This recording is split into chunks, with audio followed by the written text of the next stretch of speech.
ওই দেখ রাহুল দা এসেছে ক্যান্টিনে। ও তোকে দেখতে এসেছে, যা যা কথা বল গিয়ে।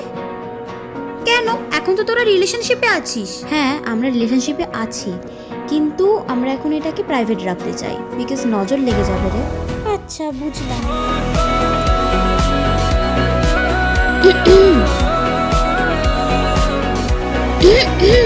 আরে চোখে চোখে কথা পরে বলবি, চাটা ঠান্ডা হয়ে যাচ্ছে, এখানে চাটা আস্তে বল, আস্তে।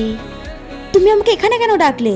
এখানে ডাকলাম কারণ এই করিডোরটায় বেশি কেউ আসে না। বাট আমরা তো কলেজের বাইরেও দেখা করতে পারতাম না। আরে আমার তো তোকে খুব দেখতে ইচ্ছা করছিল, একটু বাবা। বোঝ।